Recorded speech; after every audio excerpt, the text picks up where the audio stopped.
الحمد لله رب العالمين۔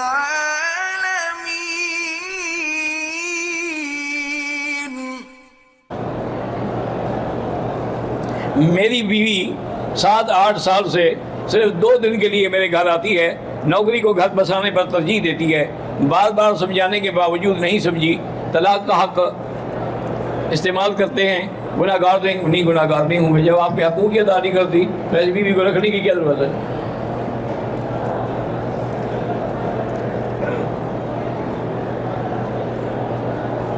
مولانا فضل الرحمان صاحب نے حافظ اختر علی صاحب کو چنا ہے اپنی پارٹی میں۔ اللہ سب کو کامیاب کرے، خاص طور پر یہ دینی لوگ جو ہیں دعا کریں یہ کامیاب ہوں، کیونکہ یہ آئیں گے تو دین استقامت اختیار کرے گا۔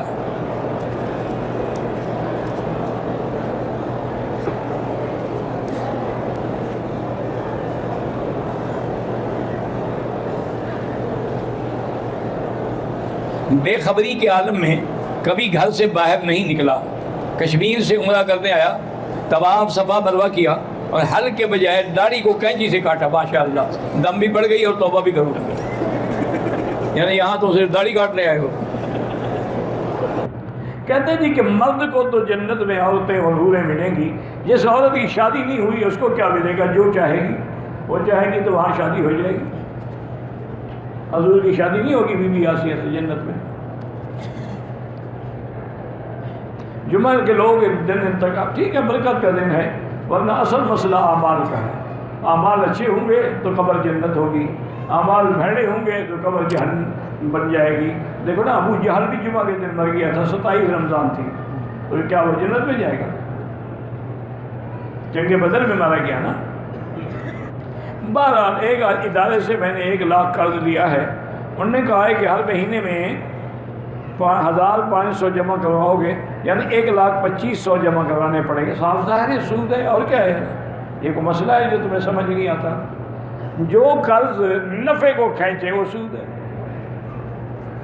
کہتے ہیں کہ شیعہ کے عقیدے میں کون سا ایسا عقیدہ ہے جس سے وہ کافر ہو جاتے ہیں؟ کوئی ایک بات ہے، وہ منکر قرآن ہے، انہوں نے قرآن میں تحریف کی ہے، تغییر کی ہے، تبدیل کی ہے۔ وہ سیدہ عائشہ کی عصمت کے منکر ہیں، سیدنا صدیق کی صداقت کے منکر ہیں۔ کوئی کفر میں ایک وجہ ہے؟ بہرحال میری بیٹی ہے، اس کا خون کم ہو جاتا ہے، تھیلیسیمیا بھی بیمار ہے ہمیں۔ بہرحال زمزم پلائیں اور سورۃ فاتحہ 7 دفعہ خود دم کر کے، بچی پہ دم بھی کریں، بچی پہ پانی پر دم کر کے وہ بھی پلاتے رہیں، اللہ تعالیٰ شفا عطا فرمائیں گے۔ ویسے ہمارے جو طب کی اہم کتابیں ہیں ان میں انہوں نے لکھا ہے کہ انار کا جوس پلایا جائے تو خون جلدی پیدا ہوتا ہے۔ اللہ اعلم۔ خلافت کا قیام تو ضروری ہے، لیکن اس کے لیے پہلے آدمی بھی تو ہوں، تیاری بھی تو ہو، یہ تو نہیں کہ اپنے آپ کو برواتے رہو۔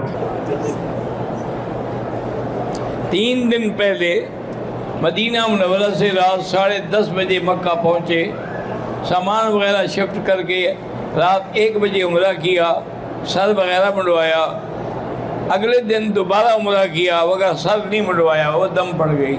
جتنے دفعہ عمرہ کرو گے سر منڈانا پڑے گا، چاہے بال ہوں یا بال نہ ہوں۔